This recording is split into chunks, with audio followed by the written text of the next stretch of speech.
नमस्ते, चॅनलमध्ये सर्वांचे स्वागत आहे। आज मी तुमच्यासाठी घेऊन आले आहे गरमागरम मुळ्याच्या पुऱ्या। चला तर मग वेळ न घालवता साहित्य पाहून घेऊया। तर मी मुळा पुरी करण्यासाठी इथे किसलेला मुळा घेतलेला आहे, कोथिंबीर, मीठ,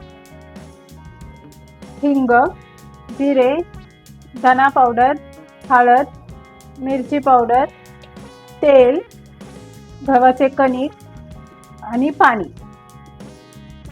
आता काय करायचं, हे गव्हाचं कणिक घेतलेलं आहे, हे चाळणीमध्ये घेऊन थाळ्यामध्ये मी सर्व साहित्य घेतलेलं आहे, त्यामध्ये हे गव्हाचं कणिक चाळून घ्यायचं आहे।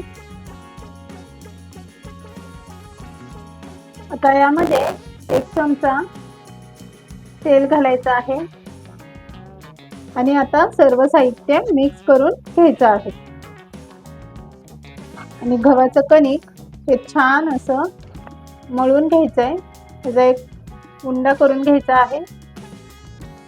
आता यामध्ये थोडं थोडं पाणी घालायचं आणि मळून घ्यायचं आहे। पाणी लागेल तसंच घालायचं आहे, कारण की आपण यामध्ये किसलेला मुळा घातलेला आहे, तर मुळ्याला पाणी सुटतं, त्यामुळे लागेल तसंच पाणी घालायचं आहे। तर इथे कणिक छान मळून झाले, त्यावर थोडासा तेलाचा हात लावायचा आहे। कणिक मळून झालेले आहे छान, 5 मिनिटे मुरत ठेवायचे। तर पुरीचं आपलं मिश्रण करून कणिक मळलेलं आहे, तर ते मुरेपर्यंत आपण इथे तेल गरम करायला घेऊया।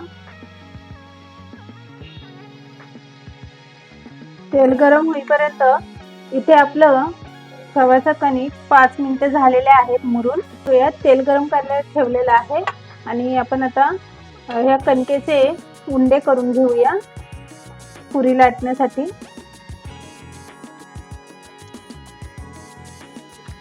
5 उंडे झालेले आहेत। आता काय करूया, एक एक लाटून घेऊया। इथे उंडे करून झालेले आहेत, आता एक एक उंडा घेऊन लाटून घेऊया।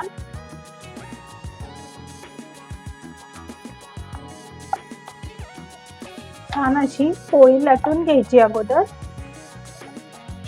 खूप पातळ पण नाही लाटायची आणि खूप जाड पण नाही।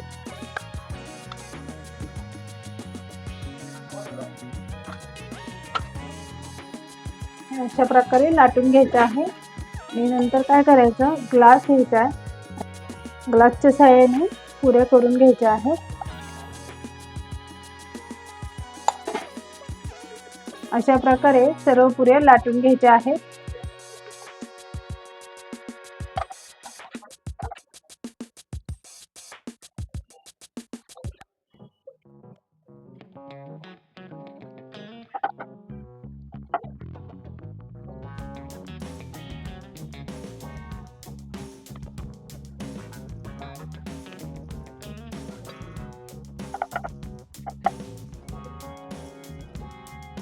सर्व पुऱ्या लाटून झालेल्या आहेत आणि तेल पण छान गरम झालेलं आहे। आता 1-2 अशा पुऱ्या तेलामध्ये सोडून तळून घेऊयात। तुम्ही पाहू शकता, इथे आपली पुरी एकदम छान अशी टमटमीत आणि छान अशी गोल्डन रंगावर तळून झालेली आहे। आता आपण काढून घेऊया। अशा सर्व पुऱ्या तळून घ्यायच्या आहेत।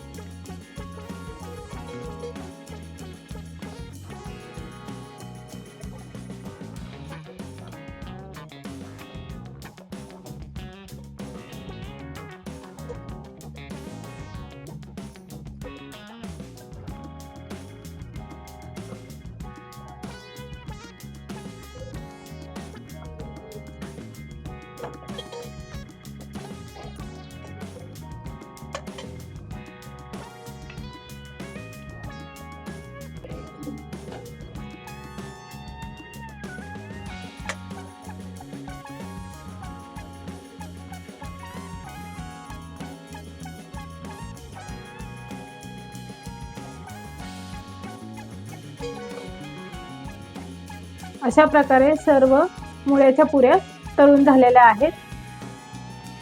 अशा प्रकारे आपल्या मुळ्याच्या पुऱ्या खाण्यासाठी तयार आहेत. तुम्हाला हा व्हिडिओ आवडला असेल तर चॅनलला सबस्क्राईब, लाईक, शेअर करायला विसरू नका. आता पुरतं एवढंच. Bye bye.